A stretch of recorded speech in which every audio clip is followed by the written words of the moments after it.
بڑا خدمت گزار مرید تھا، مزدوری کرتا تھا، غریب تھا، تو 6 بیٹیاں تھیں اس کی۔ حضرت صاحب کے پاس روز آ کے کہتا حضور بچیوں کے لیے دعا کرے، اللہ کوئی اسباب پیدا کر رہے۔ ایک بچی کی شادی کا خرچہ 1000 دینار ہے اور میں غریب ہوں۔ حضرت صاحب دعا کر دیتے۔ خانقاہ شریف کے تھوڑے ہی فاصلے پر حضرت جہاں بیٹھ کے مریدوں کی تربیت کرتے تھے، اس سے تھوڑا ہی فاصلے پر نا ایک عیسائی رہتا تھا، بڑا مالدار تھا، بڑی سارے اونٹ، گائیں، بھیڑ، بکریاں رکھی ہوئی تھی، اور حضرت شریف الدین رحمت اللہ علیہ کی بڑی مخالفت کرتا تھا۔ اور یہ جو آپ کا غریب مرید تھا، یہ اس کا پڑوسی تھا۔ ایک دن بلا کے نا ان کو کہنے لگا کہ تو کدھر جا کے جو ہے وہ ٹکرے مار رہا ہے، وہاں سے کچھ نہیں ملنے والا، وہ تجھے کیا دیں گے جن کی خانقاہ خود چندے پہ چلتی ہے، مدرسہ چندے پہ چلتا ہے، مسجد چندے پہ چلتی ہے، تیری بیٹی کا معاملہ کہاں حل ہوگا؟ تو اس درویش نے کہا کہ تو میرے پیر کو نہیں جانتا، تو اجے میرا محبوب نہیں ڈٹھا، تو پتہ نہیں نا، تو اس رستے کا مسافر نہیں، تو نہیں جانتا، ان کا بس چلے نا تو وہ ہر قیمت میں میری بیٹیوں کی شادی کرا دے۔ اب وہ عیسائی تھا، کہنے لگا اچھا چلو ٹھیک ہے، اگر اتنی بات ہے نا تو جاؤ ان سے جا کے کہہ دو کہ 6 سال کے لیے میرے ساتھ معاہدہ کر لیں، تو میرے جانوروں کو چارہ ڈال دیا کرے، 6 سال ڈیوٹی کرے، میں 6000 دینار دے دیتا ہوں۔ وہ میرے ساتھ 6 سال میرے جانوروں کو چارہ ڈالے رکھتے ہیں نا، اب چارہ ڈالنے کے لیے ایڈوانس پیسے دے کے، اب تو لوگ انہیں بھی غلام ہی بنا لیتے ہیں، بڑی تھوڑی تنخواہ دیتے ہیں، ظلم کرتے ہیں، پورا معاوضہ نہیں دیتے۔ حضرت شیخ شرف الدین کے بارے میں وہ کہنے لگا جب اپنے پیر سے جا کے کہہ کہ میرے جانوروں کو 6 سال چارہ ڈالے، میں 6000 دے دیتا ہوں، تو جو کہتا ہے ہر قیمت پہ جانے کو تیار ہے۔ اس نے جب یہ بات کی تو مرید نے ناراض ہو گیا، وہ لڑائی ہو گئی، گریبان پکڑ لیا، جھگڑا ہوا، بات بڑی دور گئی۔ اس طرح کی بات کرتا میرے حضرت کے بارے میں، تیرے جیسے کئی میں وہاں کام پہ رکھا دوں۔ جب وہ بڑی بحث ہوئی، بات محلے میں، علاقے میں پھیل گئی، دنیا نے سن لی، تو شیخ شرف الدین تک بھی پہنچ گئی۔ اس طرح جھگڑا ہوا ہے، لوگ سو گئے عشاء کی نماز کے بعد۔ حضرت صاحب نے نا سر پہ کپڑا لیا، اس عیسائی کے دروازے پہ دستک دی، وہ باہر آیا، فرمانے لگے لوگ تو سوچ سمجھ کے ملازم رکھتے ہیں، تو نے بھی تو سوچ ہی لیا ہوگا، تبھی تو مجھے آفر کی ہے، تو اپنی آفر پہ قائم ہے، واقعی مجھے رکھ لے گا اور 6000 دینار دے دے گا؟ کہنے لگا جا بابا کام کر اپنا۔ فرمایا نہیں، تو نے اتنے لوگوں میں بات کی، اتنی بحث ہوئی، تو قائم ہے؟ کہنے لگا میں تو قائم ہوں، پر آپ نے نہیں قائم رہنا۔ فرمایا میں سوچ سمجھ کے آیا ہوں۔ اس نے کہا آپ ڈیوٹی کریں کہ بھینسوں کو چارہ ڈالیں گے؟ فرمایا ایک شرط، بس جب اذان ہو جائے نا تو مجھے رب کی نماز پڑھنے کی اجازت دے دینا، باقی صبح و شام جو تو کہے گا۔ اگر اس غریب کی بیٹیاں بیائی جائیں تو مجھے اور کیا چاہیے، اس کی 6 بیٹیوں کا بوجھ ہے اس کے سر پہ، تو مجھے رکھ لے۔ اللہ اکبر۔ وہ کہنے لگا چلے پہ میرے ساتھ خط بندگی کر لے، آج کل ہم اسٹام کرتے ہیں، اس زمانے میں خط بندگی ہوتا تھا، غلامی کا خط، قاضی شہر کے پاس، یعنی اس کا خیال تھا کہ چلو اسٹام کی بات کروں گا تو بھاگ جائیں گے۔ فرمایا چل میں تیار ہوں۔ قاضی تک گئے، طے ہو گیا، 6000 دینار دے دیے۔ حضرت نے مرید کو بلایا، فرمایا پتر یہ لے گا، جا میری بیٹیوں کو روانہ کر دے۔ کہنے لگا حضور یہ کیا کر رہے ہو آپ، کچھ سوچیں۔ فرمایا یار جب تجھے بیٹا بنا لیا تو پھر میری پوتیاں تو لگتی ہیں نا، میرا حق تو بنتا ہے نا، جا کے ڈیوٹی کر، ان کو بیاہ دے۔ بات پھیل گئی، بادشاہ بھی عقیدت مند تھا، وہ 12000 دینار لے کے پہنچا۔ کیا بتاؤں ان رب کے بندوں کا دل کیسا ہوتا ہے، کیا درد ہوتا ہے، کیا رنگ۔ 12000 دینار لے کے بادشاہ آیا اور آ کے حضرت کو پیش کیے کہ حضور آپ دے اس عیسائی کو ڈبل دے اور جائے کام کرے۔ آپ فرمانے لگے تو پیسے دے، شرطیں نہ لگا، میرا جہاں دل کرے گا میں خرچ کروں گا، مجھے تو مزہ ہی اب آنے لگا ہے، ابھی تو لطف آ رہا ہے، ابھی تو ذائقہ آیا ہے کچھ کرنے کا، پیسے دینے یا تو دے، پابندی نہ لگا، جہاں میرا دل کرے گا میں۔ اس نے کہا حضور ٹھیک ہے رکھ لے۔ حضرت نے فجر مسجد میں پڑھی، جیب میں 12000 دینار تھے، اعلان فرمایا بھی کسی اور کی بیٹی بھی بیٹھی ہے تو پیسے میرے پاس ہے۔ وہ 12000 دینار بھی بانٹ دیا، اور 12000 دینار بانٹ کے نا تو پھر چلے گئے کھیت میں چارہ کاٹنے۔ اس عیسائی کو کسی نے بتلایا کہ ان کے پاس تو 12000 آیا ہے، پر تجھ سے جان نہیں چھڑائی انہوں نے، کہ وعدہ یہ ہوا تھا کہ 6 دیں گے تو جائیں گے، جب تک دیں گے نہیں تیرے گھر میں کام کریں گے۔ وہ نا چارہ کاٹ رہے تھے، حضرت صاحب تو وہاں پہنچ گیا، دور جا کے کھڑا ہو گیا، کہنے لگا بابا پہلے تو میں نے مسلمانوں کے اخلاق سنے تھے، اب تو میں نے دیکھ بھی لیے، پر یہ بتا جب 12,000 آیا تھا تو جان کیوں نہیں چھڑائی؟ تو حضرت چارہ کاٹتے کاٹتے رو پڑے، فرمانے لگے تو نہیں نہ جانتا یہ بیٹیاں سانجھی ہوتی ہیں، پتہ نہیں نا، میرے رسول پاک نے تو حاتم تائی کی بیٹی کے سر پہ کپڑا رکھ کے کہا تھا بیٹیاں برابر ہوتی ہیں، تو یہ نہیں پتا جب اس کی 6 بیٹیوں کی شادی ہوئی ہے اور میرے اندر روحانیت کتنی بڑی ہے۔ فرمایا پھر 12,000 آیا ہے تو 2-4 بچیاں پھر گئی ہیں، تجھے نہیں پتا میں اندر سے راضی کتنا ہوں، میں تیری نوکری کرتا رہوں گا، پتہ نہیں اللہ کتنی بیٹیوں کو بیاہ دے گا۔ اتنا رویا وہ عیسائی کے پیروں میں بیٹھ گیا، کہنے لگا بابا میں نے تیری مخالفت کی ہے پر تیرے قریب آ کے پتہ چلا ہے کہ تو بہت اونچے اخلاق کا مالک ہے، اور اگر تیرا یہ مقام ہے تو تجھے اخلاق سکھانے والے محمد عربی کی شان کتنی ہوگی۔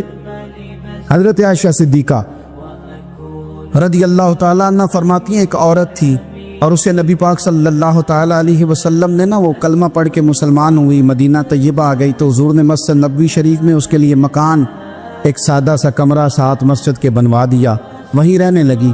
اکثر وہ سیدہ طیبہ کے پاس آتی تو حضرت عائشہ صدیقہ رضی اللہ تعالیٰ عنہ فرماتی ہیں وہ بڑی باتیں سناتی اور آخر میں کہتی وہ ہار والا دن بھی بڑا عجیب دن تھا اور میرے رب کی قدرتوں کا دن تھا، وہ بھی بڑا عجیب دن تھا۔ سیدہ عائشہ صدیقہ رضی اللہ تعالیٰ عنہ ایک دن فرمانے لگی کہ تو ہار والے دن کا بڑا ذکر کرتی ہے، وہ کیا دن تھا؟ تو خاتون کہنے لگی اماں جی وہ دن تھا جب میرے رب پر بھروسہ اور مضبوط ہو گیا، جس دن میرا اپنے رب پر توکل اور بڑھا، میرے ایمان میں یقین میں اور پختگی آئی۔ کہنے لگی میں ایک گھر کی کنیز تھی، نوکرانی تھی، اس گھر میں ایک بچی تھی جس کے پاس سونے چاندی ہیرے جواہرات کا ہار تھا۔ اس زمانے میں نا چمڑے کے اوپر لوگ ہیرے جواہرات لگاتے تھے، کئی دفعہ سرخ رنگ کے چمڑے پہ لگائے جاتے تھے، وہ بچی پہنتی تھی تو کہتی ہیں وہ بچی کے اس نے اتار کے رکھا یا اس سے گرا وہ ہار تو چیل اسے اٹھا کے لے گئی گوشت سمجھ کے اور میرے سامنے اٹھا کے لے گئی۔ گھر والوں نے مجھ سے پوچھا، یہ بخاری میں موجود ہے، گھر والوں نے پوچھا مجھ سے کہ وہ ہار کہاں ہے تو میں نے کہا چیل اٹھا کے لے گئی۔ گھر میں کچھ چوری ہو جائے تو سب سے پہلا الزام کس پہ لگتا ہے؟ ملازمین پہ۔ کہتے انہوں نے مجھے بڑا مارا، بڑی تکلیف تھی، حتیٰ کہ میری شرمگاہ تک کی تلاشی، میری عزت اتنی خراب کی میں بتا نہیں سکتی۔ میں نے اپنی زندگی میں ایک واقعہ دیکھا، ایک امیر گھر میں چوری ہو گئی، ملازم کو اتنا مارا کہ وہ چارپائی پہ پڑ گیا، پولیس والوں سے اتنی مار پروائی گئی کہ وہ بیچارہ چارپائی پہ پڑ گیا، اور پھر وہ اتنا بیمار ہوا، کچھ دنوں کے بعد پتہ چل گیا کہ چور تو اپنا بیٹا ہے ان کا، پھر اس کا انتقال ہو گیا۔ اب وہ سیٹھ صاحب اور گھر والے آ کے مرنے والے کے کان میں معافی مانگ رہے ہیں، کان میں۔ تو میں نے ان سے پھر کہا تھا کہ یہ تو اب چلا گیا ہے، تمہارا زور چلتا تھا نا تو تم نے قانون خریدا اور تم نے اسے جتنا ہو سکا تم نے اسے مار پڑوائی، تمہارے پاس جو عدالتیں تھی تم نے وہاں کاروائی کی، اب ایک عدالت قیامت کے دن لگے گی۔ یہ کمزور تھا نا، کچھ کر نہیں سکا۔ میرے نبی پاک صلی اللہ علیہ وسلم نے فرمایا سن لو، اگر سینگ والی بکری نے بغیر سینگ والی بکری کو تکلیف دی ہوگی نا تو قیامت کے دن اسے بھی بدلہ دینا پڑے گا کہ تیرے پاس سینگ تھے اور تو نے اسے مارا تھا۔ وہ خاتون عرض کرتی ہے سیدہ عائشہ کی خدمت میں کہ مجھے بڑا مارا، مجھے تکلیف دی، میں کہہ رہی تھی کہ میرے سامنے چیل لے گئی ہے پر وہ نہیں مان رہے تھے، اماں جی انہوں نے مجھے بڑا مارا۔ حضرت عائشہ صدیقہ کہتی ہیں پھر کیا ہوا؟ کہنے لگی اماں جی جب کوئی میرا مددگار نہ رہا، مجھے تکلیف دے رہے تھے، رسوا کر رہے تھے، تو میں نے اپنے رب سے مدد چاہی، میرے رب کی طرف میں نے توجہ کی، میں نے کہا مالک اب تو ہی میرا مددگار ہے۔ کہتی ہے وہ مجھے مار رہے تھے تو وہ چیل جو ہار لے گئی تھی وہی لے کے واپس آ گئی، اور ہمارے سروں کے قریب لا کے اس نے جب اس ہار کو پھینکا وہ مجھے چھوڑ کے سائیڈ پہ ہوئے، وہ میری بے گناہی جان گئے، لیکن آپ کو بتاؤں اس دن سے میرا اپنے رب پر یقین اور بڑھ گیا۔ مجھے سمجھ آ گئی کہ جب انسان پورا ٹوٹ جاتا ہے اور جب کوئی چاروں جانب اس کا مددگار نہیں ہوتا تو رب تو ہوتا ہے نا، اللہ تو اس کا مددگار ہوتا ہے نا، وہ تو پھر اپنے اس بندے کی مدد کرتا ہے نا، پھر وہ تو توانائی دیتا ہے نا، وہ تنہا نہیں چھوڑتا۔ وہ تو آنسوؤں والوں کے آنسوؤں پہ بڑا کرم فرماتا ہے، وہ تو قسم پرسی میں آ جاتا ہے، اس کی رحمت بڑھ کے استقبال کر لیتے۔ پہ سیدہ عائشہ صدیقہ کہتی ہیں زمانہ سو جاتا اور میرے رسول مصلی بچھا کے کھڑے ہو جاتے، او یار کھیتی باڑی کر کے نہیں، محنت مزدوری کر کے نہیں۔ جناب عائشہ کہتی ہیں میں یہ بھی دیکھتی کہ حضور ایک آیت شروع کرتے تو ساری رات اسی کو پڑھتے، اور میری نظر جاتی تو قدم مبارک پہ ورم آ جاتا۔ یار نماز پڑھ پڑھ کے، اتنی مشقت کر کے، اتنی جد و جہد کر کے ورم آ گیا، یا رسول اللہ اتنی محنت کیوں کرتے ہو؟ فرمایا افلا اکون عبدا شکورا، کیا میں اپنے رب کا شکر گزار بندہ نہ بنوں؟ صحابہ کا ذوق عبادتوں کا، ریاضتوں کا، تلاوتوں کا، طبیعت ہے ان کی، وہ ایک دوسرے کو، حضرت مولا علی شیر خدا کرم اللہ تعالی وجہ الکریم کے زمانے میں روم کے بادشاہ نے کہا یار یہ مسلمانوں کا پتہ تو کرو، یہ آخر کیوں اتنے زیادہ مجاہد ہیں؟ اس زمانے میں جاسوس بھیجنے کا مزاج تھا، اب تو جاسوس پکڑا جاتا ہے، اب تو جاسوس، اور جاسوسی کا شوق ویسے آج بھی ہے۔ عرض کروں تھوڑی سی بات اس عنوان سے، پتہ کیا ہمارا مسئلہ ہے؟ ہم جہاں جاتے ہیں نا وہاں تھوڑی خوشبو سونگنے کی کوشش کرتے ہیں، وہ کیا ہے تو یہ کیا ہے تو ادھر کیا ہے تو تھوڑا سا۔ نبی پاک علیہ السلام نے فرمایا جاسوسی نہ کرنا ورنہ تم بندوں کو خراب کر دو گے، اور فرمایا اس طرح نہ ہو کہ تم کسی کے اب کھول نہ نکلو تو تمہارے پہلے کھول جائیں۔ یہ جو ذوق ہے نا یہ ختم کریں، چھوڑیں، مطلب آپ کس چکر میں پڑے ہوئے ہیں؟ اتنی زیادہ توجہ کرنے کی کیا ضرورت ہے؟ کام سے کام رکھیں، اس میں بندہ تھوڑا سا نا آسان رہتا ہے۔ یہ جو بہت زیادہ ٹٹولنے والے لوگ ہوتے ہیں نا وہ بےچارے پھر عمر ٹٹولتے ہی گزار دیتے ہیں، اس لیے کہ مزاج ہی بہت پکا ہے، بوری کا منہ کھول کے اندر تک ہاتھ ڈالنا، تو پھر کئی دفعہ سامنے سے بچھو بھی لڑ جاتا ہے، خرابی ہوتی ہے۔ تو جاسوسی کی جاتی تھی، اس نے بھی جاسوس بھیجے، کیونکہ قبیلوں کے لوگ تھے، کچھ مسلم کچھ کافر، پہچانے نہیں جاتے تھے لوگ، تو کچھ لوگ اس نے بھیجے، انہوں نے آ کے نا تحقیق کی، ریسرچ کری کہ آخر ماجرا کیا ہے، تو واپس جا کے انہوں نے رپورٹ دی نا روم کے بادشاہ کو۔ اس رپورٹ کا ایک جملہ بڑا شاندار ہے، وہ کہنے لگا بادشاہ ہمیں مسلمانوں کی کوئی سمجھ نہیں آئی، ہمیں کوئی سمجھ نہیں آئی۔ انہوں نے کہا بھائی کیوں نہیں سمجھ آئی؟ کہنے لگے یار عجیب بندے ہیں، جب رات مسلح پہ بیٹھتے ہیں تو یوں لگتا ہے ان کا دنیا سے رشتہ ہی کوئی نہیں، کوئی کسی کو نہیں جانتا، کوئی اپنے دکھ سنا کے رو رہا ہے، تو اپنی بات کر کے رو رہا ہے، لگتا ہے کہ ان کا کوئی رشتہ ہے ہی نہیں جب مسلح پہ بیٹھتے ہیں۔ اور فرمایا جب سویرے یہ جہاد کرنے نکلتے ہیں تو لگتا ہے ان سے زیادہ دلیر ہی کوئی نہیں۔ حالانکہ جو مسلحوں پہ رونے دھونے کے لوگ ہوتے ہیں وہ کئی دفعہ جہاد میں کام نہیں کرتے، لیکن عجیب لوگ ہیں کہ رات کے راہب ہیں، دن کے مجاہد ہیں، کوئی سمجھ نہیں آتی۔ میرے عزیز ان لوگوں نے مسلح آباد کر کے رکھا، تلاوتیں ان کا ذوق رہی، منظر روز پڑھنا، اسباق پڑھنا، وظائف پڑھنا، یہ ان کا ذوق رہا۔ اعلیٰ حضرت بریلوی رحمت اللہ نے 1000 کتاب لکھی ہے، لیکن الوظیفۃ الکریمہ کے نام سے جو وہ صبح و شام وظائف پڑھتے تھے وہ الگ انہوں نے ان کو بیان کیا، پابندی کے ساتھ اپنی اللہ اللہ کرتے۔ شیخ شہاب الدین سہروردی رحمت اللہ علیہ اس پر ایک بندے نے اعتراض کیا، اس نے کہا جی آپ کس قسم کے صوفی ہیں، مرید بیٹھے ہیں اور آپ وہاں نفل پڑھ رہے ہیں؟ یہ بڑا مسئلہ ہوتا ہے نا، جو بندہ ملنے آتا ہے وہ اپنے ٹائم کے حساب سے آتا ہے، اور اس کا یہ بھی خیال ہوتا ہے کہ پیر صاحب جو ہیں وہ چونکہ درویش ہیں تو نہ انہیں روٹی کھانی چاہیے نہ سونا چاہیے، چونکہ وہ درویش ہیں، اور ہم چونکہ درویشوں کے ماننے والے ہیں لہذا ہمارا یہ طریقہ ہونا چاہیے کہ جیسے ہم کہیں درویش ویسے ہی کر جائے۔ حالانکہ اس کو آپ درویش کہیں گے، آپ اس کی مانیں گے، آپ منوائیں گے نہیں، ہمارا مزاج ہوتا ہے۔ شیخ شہاب الدین پر لوگوں نے اعتراض کی، حضور لوگ ملنے آئے ہیں، زیارت کرنے آئے ہیں، بندے دعا کرانے آئے ہیں، اللہ اللہ کرانے آئے، اور آپ نفل پڑھ رہے ہیں، کیا جملہ ہے، کیا حسن ہے، کیا خوبصورتی ہے۔ فرمانے لگے رب و رسول سے مانگنے کے لیے مصلی بچھایا ہے، اگر وہاں سے مانگوں گا نہیں تو تمہیں دوں گا کیا؟ پہلے مجھے کچھ لے تو لینے دو، اگر میرے پلے کچھ ہے ہوگی تو آگے دوں گا نا۔ تو میں مانگنے گیا تھا کہ یا اللہ دے تیرے بندے لینے آئے ہیں، دے تو میں کچھ لوں گا تو آگے دوں گا نا۔ لیکن ہمارا یہ سٹیٹس، یہ مزاج، یہ شعور نہیں ہے۔ کپیں، کہانیاں، داستانیں، گفتگو، خطابت، واز، کیا بات، لیکن اگر کچھ کرنے کا کام ہو تو وہ نہیں ہم سے ہوتا۔ میرے نبی کریم علیہ الصلوۃ والسلام نے مصلی سے دل لگانے کا درس دیا، حضور نے توجہ دلائی، صحابہ اس ذوق کے حامل لوگ تھے۔ وہ کوشش کرتے تھے جناب صدیق اکبر رضی اللہ تعالیٰ عنہ کا عبادت کا مزاج ہمیشہ قائم رہا. حضرت عمر فاروق ساری رات اللہ کے حضور کھڑے رہے. حضرت عثمان غنی رضی اللہ تعالیٰ عنہ عشاء کی نماز پڑھ کے 2 رکعتوں کی نیت باندھتے تھے. 15 سپارے پہلی رکعت میں پڑھ دیتے اور 15 سپارے قرآن مجید کے دوسری رکعت میں پڑھ دیتے تھے. آپ نے نا حضرت عمر فاروق کے وصال کے بعد ان کی ایک بیوہ سے نکاح کیا.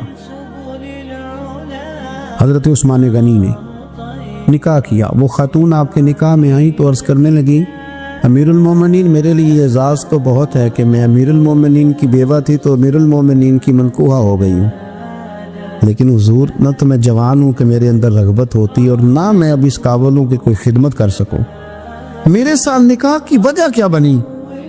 تو عثمان غنی رو پڑے. فرمانے لگے میں نے عمر فاروق کو مسجد میں اپنے رب سے ڈرتے ہوئے دیکھا، میں نے اسے روتے ہوئے دیکھا ہے، عدل کرتے دیکھا ہے، انصاف کرتے دیکھا ہے، امت کی خیر خواہی کرتے دیکھا. تمہارے ساتھ نکاح اس لیے کیا ہے کہ تم مجھے یہ بتاؤ کہ عمر فاروق گھر کے اندر اپنے رب کو کیسے راضی کرتے، گھر کے اندر کیسے راضی کرتے تھے، وہ طریقے بتلاؤ، تم بتاتی جانا اور میں بھی اسی طرح گھر میں عبادت کروں. میرے رسول کریم علیہ السلام نے ارشاد فرمایا، حضور فرمانے لگے جس گھر میں اللہ کا ذکر ہوتا ہے وہ گھر زندوں کا ہے، اور جس گھر میں رب کریم کا ذکر نہیں ہوتا وہ گھر زندوں کا نہیں ہے. گھر نا ہم نا کتابوں میں پڑھتے ہیں کہ ایک بزرگ کہتے ہیں، حضرت فضیل بن ایاز کہتے ہیں کہ میں ایک گلی سے گزر رہا تھا تو گھر کے اندر کسی قاری سامنے قرآن کی آیت پڑھ دی ولی من خاف مقام ربہ جنتان. میں تو میرے کانوں سے ٹکرائی تو اللہ نے میری کایا ہی پلٹ دی، میں توبہ کر گیا. اب گھر کے اندر سے آواز آئے تو صحیح نہ تلاوت کی، پر اندر سے آواز آتی نہیں ہے، ڈیک بجنے کی آواز آتی ہے یا ٹی وی چلنے کی آواز آتی ہے یا دھوم مچانے کی آواز آتی. عبادت کا وہ جو خاص شوق تھا، وہ جو حسن تھا، وہ جو توانائی تھی، وہ جو بات تھی. ایک جگہ پہ ہم بیٹھے تھے تو وہاں ایک صاحب آئے اور انہوں نے آتے ہی کہا کہ مہربانی کریں ذرا مجھے مصلی دے دیں، میرے نہ کچھ نفل رہ گئے. تو میں نے وضو کر لیا تو کوئی مصلی مل جائے. مصلی انہیں دے دیا گیا، وہ مصلی لے کے چلے گئے تو پیچھے ایک صاحب نے تبصرہ کیا کہ کتنا ریاکار بندہ ہے، لوگوں کو دکھا رہا ہے کہ میں نفل پڑھتا ہوں، ہے کوئی بات کرنے والی. میں نے اسے کہا تو مہربانی کرنا اس طرح کی ریاکاری تو بھی کر، پکڑ مصلی اور جا تو بھی تھوڑی ریاکاری کر کے آ، اٹھ ذرا شکر کر. کوئی یہ ریاکار بھی ملا ہے، کوئی نفل پڑھ کے ریاکاری کر رہا ہے. اللہ کا میں کہتا ہوں کو پڑھے تو صحیح نہیں، یہ کوئی دور ہے نفل پڑھنے کا؟ اس میں تو لوگوں کا مزاج ہی نہیں، طبیعت ہی نہیں. میں نے کہا چل مہربانی کر یہ لے مصلی اور تو بھی جا تھوڑی سی یا کاریا ریاکاری کرو تو صحیح نا. مزاج ہی نہیں، ذوق. جمعے کی نماز پڑھ کے یوں دنیا بھاگتی ہے، او ہو پتہ نہیں کون سی پیچھے آگ تھی جو بجھائی جائے گی. اور آج تک لوگ مسئلہ پوچھ رہے ہیں کہ جمعے کی بعد والی سنتیں کتنی ہوتی ہیں. میں نے کہا کتنے سال ہو گئے جمعہ پڑھتے، کتنے سال ہو گئے، ابھی تک سنتوں کا نہیں پتا، ابھی تک نہیں علم کے پہلے کتنی رکھتے ہیں اور بعد میں کتنی رکھتے ہیں. فجر کی سنتیں کب پڑھنی چاہیے؟ سنو فجر کی سنتوں کے بارے میں. میرے رسول کریم سید عالم صلی اللہ تعالی علیہ وسلم سے ایک صحابی نے پوچھا تھا حضور میری فجر کی سنتیں رہ گئیں یا رہ جاتی ہیں تو حکم کیا ہے، کیا انداز ہے حضور کا. بخاری مسلم کے لفظ سنو. حضور سید عالم صلی اللہ علیہ وسلم فرمانے لگے، اس نے کیا پوچھا تھا، حضور جواب کیا دیتے ہیں؟ فرمایا فجر کی سنتیں کبھی نہ چھوڑنا، فجر کی پہلی 2 سنتیں کبھی نہ چھوڑنا. یا رسول اللہ صلی اللہ تعالی علیہ وسلم میری رہ گئی ہیں، رہ جاتی ہیں. فرمایا فجر کی 2 سنتیں نہ چھوڑنا. فرمایا فجر کی پہلی 2 سنتیں مجھے دنیا اور دنیا کے اندر جو کچھ ہے وہ سب سے زیادہ پیاری ہے.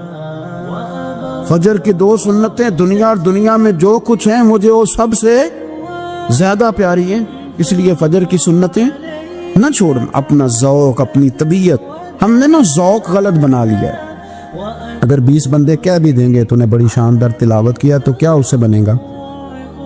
100 بندہ کہہ بھی دے تیری کیا بات ہے، کیا بات ہے نعت خاں کی، کیا بات ہے علامہ صاحب کی، پیر صاحب کی، پیر مہر علی شاہ صاحب رحمت اللہ علیہ. آپ تشریف فرما تھے تو آپ کے ایک ہی بیٹے بابو جی جن کو کہا جاتا ہے،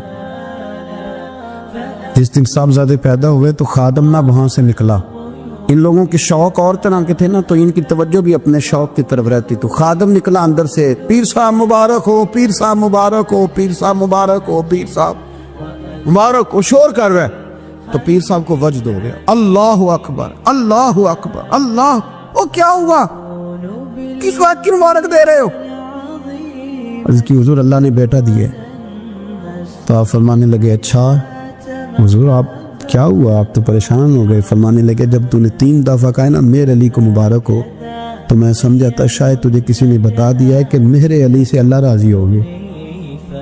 میں سمجھا تھا کہ شاید تو یہ خبر لے کے آیا ہے کہ کسی نے بتایا ہے کہ مجھے آج خبر ملی ہے کہ میرے علی سے رب اچھا پتر ہوا ہے، الحمدللہ اللہ کا شکر ہے، پر میرے لیے مبارک کا دن وہ ہوگا جب میرا رب کہے گا کہ میں میرے علی سے راضی ہوں، میرے محبوب کہیں گے کہ میں میرے علی سے، آپ بات کو سمجھیں۔ شوق ہی کسی اور طرف تھا، دل ہی کہیں اور لگا ہوا تھا، طبیعت ہی کہیں اور مائل تھی۔ کوئی وظیفہ پوچھتے تھے تو پڑھتے تھے وہ لوگ، کچھ اللہ اللہ انہیں بتائی جاتی تھی تو کرنے کا ذوق رکھتے تھے، طبیعت تھی، قائل تھے۔ حضرت ربیع کہتے ہیں میں بڑی دور سے سفر کر کے گیا حضرت اویس کرنی سے ملنی، بڑی دور سے، اور جب میں پہنچا تو فجر کا وقت تھا، تو حضرت اویس کرنی کو میں نے پا لیا، تو وہ نماز پڑھ کے نا قرآن شریف لے کے بیٹھ گئے۔ فرماتے اشراق چاشت کا وقت ہوا تو نفلوں کی نیت باندھ لی۔ محدث ابن الجوزی نے لکھا ہے، فرماتے ہیں پھر جب زوال کا وقت ہوا تو مسجد میں جھاڑو دینے لگ گئے۔ ظہر کی نماز پڑھ کے تو عصر کی تیاری تک وہ مسجد میں بیٹھے رہے، اور میرے نبی پاک علیہ السلام نے فرمایا جو نماز کے انتظار میں بیٹھا ہو وہ نماز ہی میں ہے، وہ نماز ہی میں ہے۔ فرمایا میری دنیا میری امت کی جو رہبانیت ہے نا وہ اتنی ہے کہ نماز کا انتظار کرے، اذان کے بعد نماز کا یہ راہب ہے، یہ اس وقت چھوڑ کے بیٹھے ہیں سارا کچھ۔ فرماتے ہیں عصر تک انہوں نے اللہ اللہ کی، پھر مغرب تک کی، عشاء کی نماز ہوئی تو نماز پڑھی تو وہ تھک گئے۔ اب مجھے وہ فارغ ہوا مصلی چھوڑے تو میں ملاقات کروں نا، کہ آپ حیران نہ ہو کہ اتنی دیر بندہ کیسے اللہ اللہ کر، ہم نے کی نہیں نا اس لیے ہم پریشان ہیں۔ جو عادی ہوتے ہیں وہ کر بھی لیتے ہیں، وہ یہ کام، میری بات کی سمجھ آ رہی ہے؟ جب جاتے ہو کسی دفتر میں تو 8 گھنٹے کھڑے رہ لیتے ہو نا، مجبوری ہوتی ہے تو کھڑے رہا جا سکتا ہے۔ پاسپورٹ کے دفتر، بولیے امیگریشن کی لائنوں میں، اور میں نے تو ایمبیسیوں میں بندے 12 گھنٹے پہلے جا کے کھڑے دیکھے، رہ لیتے ہیں کھڑے۔ تو اگر ان کاموں کے لیے رہا جاتا ہے تو اللہ رسول کے لیے بھی کھڑے رہا جا سکتا ہے۔ تو فرمانے لگے کہ جب عشاء کی نماز کے بعد آخر انسان سے تھک گئے، نیند کا غلبہ ہوا تو تھوڑی ایسے آنکھ بند ہوئی تو کھلی تو رونے لگے۔ حضرت ویسے کرنی رو کے کہنے لگے مالک مجھے غافل تو نہ کہے، کبھی میں نے کیا بھی کچھ نہیں، دن ختم ہو گیا، کوئی نفل نہیں، کوئی اللہ اللہ نہیں، اللہ مجھے غافل نہ کر، میری مدد فرما۔ فرماتے ہیں جب وہ روئے تو میرے ساتھ جو شخص تھا میں نے کہا اٹھو چلیں، کہنے لگا حضور ملنا نہیں، فرمایا جو میں لینے آیا تھا وہ مجھے مل گیا، جو میں ان سے سیکھنے آیا تھا وہ مجھے نصیب ہو گیا، اب اور میں نے کیا لینا، ختم ہو گئی بات، اٹھو چلیں۔ اللہ کے بندوں نے حضرت ربیعہ بن کعب اسلمی رضی اللہ تعالیٰ عنہ فرماتے ہیں، کہتے ہیں جب بنو قریظہ اور بنو نذیر یہودیوں کے ساتھ حضور علیہ السلام نے جنگ کا اعلان فرمایا تو وہ دشمن ہو گئے، ہمیں خطرہ تھا کہ وہ رات کو کہیں محبوب کو تکلیف نہ دیں، تو کچھ لوگ نا تلواریں لے کے نبی پاک کے دروازے پہ پہرے داری کرتے تھے۔ گن مین رکھنا حرام نہیں، اگر کسی کو واقعی خطرہ ہو تو اس کے لیے سنت بھی ہے۔ حضرت علی المرتضیٰ تلوار لے کے حضور کے گھر کا پہرا دیتے تھے۔ حضرت ربیعہ بن کعب اسلمی رضی اللہ تعالیٰ عنہ فرماتے ہیں کہ رات میری ڈیوٹی تھی کہ میں حضور کے گھر کا پہرا دوں گا، تو فرماتے ہیں میں باہر سن رہا تھا، ساری رات ہی میرے نبی پاک نے اللہ کی تسبیح پڑھی، ساری رات، کبھی تسبیح، کبھی تحلیل، کبھی تحمید، کبھی تکبیر، ساری رات۔ فرماتے ہیں ساری رات حضور پڑھتے رہے اور ساری رات ہی میں سنتا رہا، مجھے اونگ آ گئی، میری آنکھ لگ گئی، حضور ابھی پڑھ رہے تھے، میں تھک کے سو گیا، اور فرماتے ہیں جب میری آنکھ دوبارہ سے کھلی تو میرے کانوں میں پھر کوئی چیز گونجی، تو میں نے کان لگایا تو میرے حبیب ابھی بھی اللہ کو یاد کر رہے۔ ساری رات حضور رب کی عبادت کرتے، اسی لیے تو کہا یا ایھا المزمل قم اللیل الا قلیلا، ابھی ساری رات تو نہ جاگا کر، تھوڑا آرام بھی کر لیے گا۔ میرے بھائی اپنا مصلی، اپنی عبادات، اپنے وظائف، اللہ اللہ جو آپ نے کسی سے سیکھی ہے اس کو کبھی کمزور نہ ہونے دیں۔ شجرہ شریف جو کسی بزرگ سے آپ لے لیتے ہیں تو کیا رسم ہے کوئی؟ اس پہ کچھ لکھا ہوتا ہے، وہ پڑھنے کے لیے دیا جاتا ہے، اس پہ لکھا ہوتا ہے کہ یہ اللہ اللہ آپ نے کرنی ہے. ساری زندگی کسی اسکول میں داخل ہو گئے اور وہاں جا کے آپ نصاب ہی نہ پڑھیں, کتاب ہی نہ کھولیں تو پاس ہو جائیں گے؟ وہ کہتے ہیں میں 20 سال جاتا رہا ملا کچھ نہیں. تو آپ نے لیا کیا ہے؟ ایک اتنی سی کتاب تھی, اس کو تو کھول کے آپ دیکھ نہیں سکے, اس کے وظائف تک تو رسائی نہ ہوئی, اس لیے کہ اللہ اللہ کرنا مشکل ہے اور تصویر کھنچانا یہ آسان کام ہے. تو جو آسان ہے اس طرف ہماری توجہ لگی رہتی ہے اور جو مشکل ہے اس طرف ہم ذوق پیدا نہیں کرتے. یا ایھا الناس اعبدوا ربکم الذی خلقکم والذین من قبلکم لعلکم تتقون. اے لوگوں اس رب کی عبادت کرو جس نے تمہیں پیدا کیا اور تم سے پہلوں کو پیدا کیا, اس لیے عبادت کرو کہ تم پرہیزگار ہو جاؤ گے. حضرت جنید بغدادی رحمت اللہ تعالیٰ علیہ تقریر کر رہے تھے تو ایک شرابی پہ اثر ہو گیا, دوڑا ہوا آیا, کہنے لگا حضور ہر روز شراب پی ہے, 40 سال ہو گئے شراب پیتے, آپ کی باتیں دل کو لا گئی ہیں, لیکن آج توبہ کروں گا تو اللہ معاف کر دے گا. حضرت جنید بغدادی فرمانے لگے تیرا کوئی انتظار کرنا ہے؟ تو کہنے لگا حضور نشیوں کا شرابیوں کا کون انتظار کرتا ہے؟ کچھ زمانہ اماں انتظار کرتی تھی, اب سمجھ گئی وہ نہیں آئے گا. کون انتظار کرتا؟ سمجھ گئی وہ نہیں آئے. کچھ عرصہ بیوی نے انتظار کیا, سمجھ گئی کسی نالی میں پڑا ہوگا نہیں آئے. بہن بھائی بال بچے انتظار کرنا چھوڑ گئے, اب میرا کوئی نہیں انتظار کر رہا. تو حضرت جنید بغدادی رو پڑے, فرمانے لگے نہیں, رب کی رحمت تیری توبہ کا ابھی بھی انتظار کر رہی ہے, خدا کا کرم تیری توبہ کا انتظار کر رہا ہے. آ جا, دروازہ کھلا ہوا, لوٹ آیا. وہ شخص کہتا ہے جب بات سنی تو اللہ اکبر کہا, کپڑے پھٹ گئے, قدموں میں گرا, وضو کیا, غسل کیا, مسجد آیا, کہنے لگا یا اللہ تو واقعی راضی ہے, واقعی راضی ہے. تو فرماتے ہیں جب وہ رو رو کے یہ دعا کر رہا تھا تو مسجد کے ہر کونے سے آواز آنے لگی تو نے سچی توبہ کر لی ہے تو تیرا رب راضی ہو گیا ہے, ان کو پکڑ کے لاؤ. اور حضرت جنید نے یہ بات سیکھی کہاں سے؟ حضرت سری سکتی سے. حضرت سری سکتی آپ کے مرشد تھے, تو گزر رہے تھے گلی میں, ایک درخت کے نیچے رش بڑا تھا, درخت تھا تو لوگ وہاں کٹے تھے, رش تھا. تو آپ نے کہا جنید پتہ تو کر یہاں کیا ہے؟ لوگوں نے کہا حضور ایک شرابی شراب کے نشے میں مست آل فول بول رہا ہے اور لوگ تماشا دیکھ رہے. حضرت گئے, چھڑی ہاتھ میں تھی, جوانوں سے کہا چلو نکلو بھاگو. سب لوگ چلے گئے. تو فرمایا جنید جا پیالے میں پانی لا. فرماتے میں پانی لایا تو حضرت نے اپنے ہاتھوں سے اس کا منہ دھو ڈالا. اللہ کرے ان کا کوئی منہ دھونے والا یاد ہے, اللہ کرے کوئی آئے جو ان کا منہ دھو ڈالے. یہ تو بیچارے اب الجھ گئے گناہ میں, کوئی آئے ان کا بازو تھامے, منہ دھو ڈالا. اور دھو کے نا منہ, تو رب کریم کے ولی کی آنکھوں میں آنسو آئے اور کہنے لگے اے اللہ میں نے منہ اس لیے دھویا ہے کہ جتنے لوگ شراب کی بو سونگیں گے اس کے شرابی ہونے پہ گواہ بنیں گے.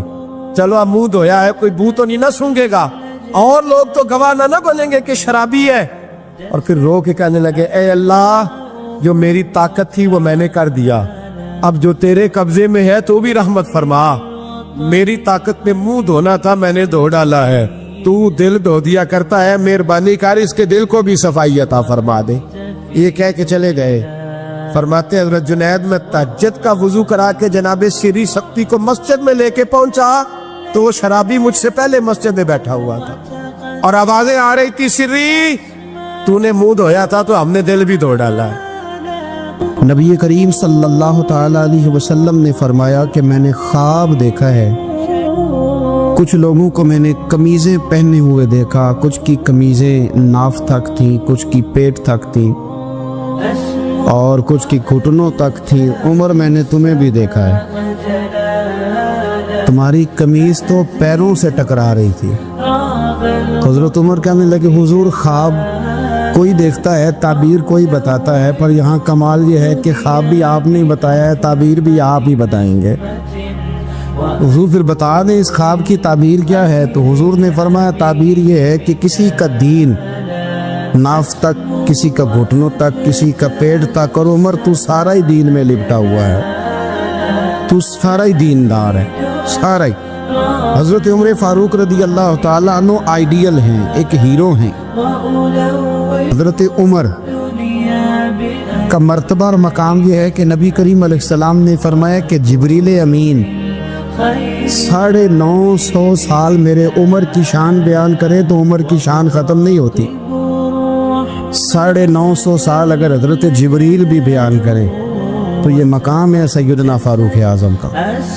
اللہ تبارک و تعالیٰ نے جس طرح سارے نبیوں میں شان حضور کو عطا فرمائی، اسی طرح تمام نبیوں کے حواریوں میں سب سے زیادہ شان حضور کے غلاموں کو عطا فرمائی. قرآن مجید میں اللہ کریم نے فرمایا یا ایھا الذین آمنوا قوا انفسکم واہلیکم نارا. فرمایا اے ایمان والو خود بھی جہنم کی آگ سے بچو اور اپنے گھر والوں کو بھی دوزخ کی آگ سے بچاؤ. خود بھی بچو اور اپنے گھر والوں کو بھی. کس کو دی؟ یہ ہماری ساری نصیحتیں باہر والوں کے لیے. باہر ہمیں بہت بڑا لیکچر بھی دینا پڑے تو چلتا ہے، بہت بڑی داستان سرائی بھی کرنی پڑے تو چلتی ہے. سٹیٹس اور معیار یہ ہے کہ سارا کچھ باہر والوں کے لیے، اور گھر کے وہ پھول جن کی آبیاری بھی ہم نے کرنی تھی، کو جڑی بوٹیاں اور گائیں تو وہ کاٹنی بھی ہم نے خود تھی. دھوپ اور چھاؤں کا خیال بھی ہم نے رکھنا تھا، وہاں ہماری نظر نہیں ہوتی. پڑوسی کے بچے کیا کر رہے ہیں یہ سارا پتہ ہوتا ہے، اور میرے گھر میں کیا گل کھل رہے ہیں اس کی مجھے خبر نہیں ہوتی. حضرت عمر فاروق نے جب یہ آیت نازل ہوئی تو فوراً عرض کیا یا رسول اللہ صلی اللہ علیہ وسلم اس کا کیا مطلب ہے کہ خود بھی دوزخ کی آگ سے بچو اور اپنے گھر والوں کو بھی بچاؤ. تو نبی کریم علیہ السلام نے فرمایا عمر اس کا مطلب یہ ہے کہ جن چیزوں کا اللہ رسول تمہیں حکم دیتے ہیں تم اپنے گھر والوں کو ان چیزوں کا حکم دو، اور جن چیزوں سے اللہ رسول تمہیں منع کرتے ہیں تم اپنے گھر والوں کو بھی ان چیزوں سے منع کرو. حضرت عمر فاروق کی زندگی میں جو چیز آپ کو بہت زیادہ ملے گی نا وہ یہ ہے کہ آپ نے جتنا کڑا احتساب محاسبہ باہر والوں کا کیا ہے نا اس سے زیادہ بڑھ کے اپنوں اور اپنے گھر والوں کا کیا. یہ بڑا عجیب معاملہ ہے کہ ہم جتنے لوگ ہیں ہمارا معیار یہ ہے کہ سامنے والا غلط ہے اور میں ٹھیک. یعنی دوسرے کا بچہ گلی میں نظر آ جائے تو اس کی غلطیاں نکلنی شروع ہو جائیں گی، اور میرا بچہ سارا شہر گھوم آئے ایک ٹائر پہ موٹر سائیکل پہ تو ہم کہتے ہیں کہ ابھی بچہ ہے، انشاءاللہ سیانا ہو جائے گا. اگر ابا جی آج تک سیانے نہیں ہوئے اس کو سمجھا لیں تو پھر بیٹے کا سیانا ہونا تو ہو سکتا ہے کہ وہ 60-70 سال لگ ہی جائیں. گھر کے اندر جب تک توجہ نہیں ہوتی اور سب سے پہلے جب تک اپنی ذات پر توجہ نہیں ہوتی، تو والد کا جب تک کردار بچے نہیں دیکھتے جب تک اتنی دیر تک ان کا تبدیل ہونا ممکن نہیں ہوتا.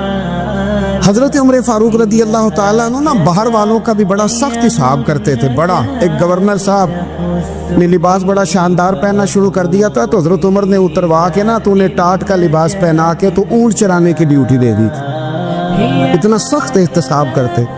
کسائی کی دکان پر بھی 1-2 گھنٹے کھڑے ہوتے تھے. جو آدمی مسلسل 2 دن گوشت خریدتا تھا نا فرماتے تھے اس کا ٹیکس بڑھا دو، لوگوں کو دال نہیں مل رہی اور یہ روز گوشت کھاتا ہے. حضرت فاروق اعظم اس کو جزیہ کہا جاتا تھا یا کچھ اور معاملات ہوتے تھے بڑھا دیتے. مسلسل جو 2 دن آدمی گوشت کھاتا تھا فرماتے تھے مدینے میں غربت ہے، اگر یہ والا نظام تم کرو گے تو غریب لوگ کس کی طرف دیکھیں گے. لیکن اس سے زیادہ بڑھ کر جو ان کی زندگی کا معیار اور سٹیٹس تھا وہ یہ تھا کہ اپنے گھر کا خاص خیال رکھتے، خاص توجہ کرتے. ملک شام سے اور ایران سے کچھ لوگ آپ کی خدمت میں آئے تو وہاں سے کچھ کنیزیں بھی آئیں. ان کے بادشاہ پیغام لے کے شاہ ایران کی کنیز کو ملکہ نے کہا کہ نا حضرت عمر کی زوجہ کو دیکھ کے آنا ذرا کس طرح کی ہے. ہمارے ملک میں کیا کہتے ہیں خاتون اول، جی خاتون، باقی سارے دونوں میں خاتون اول. ذرا خاتون اول کو دیکھ کے آنا. تو وہ جب آئی نا گھر میں ملنے تو کہا کہ مجھے میری ملکہ نے کہا تھا کہ عمر کی زوجہ سے اہلیہ سے ملاقات کر کے آنا. تو حضرت عمر کی اہلیہ نے نا ایک جوڑا کپڑوں کا دے دیا ملکہ کے لیے اور ایک خوشبو کی شیشی دے دی.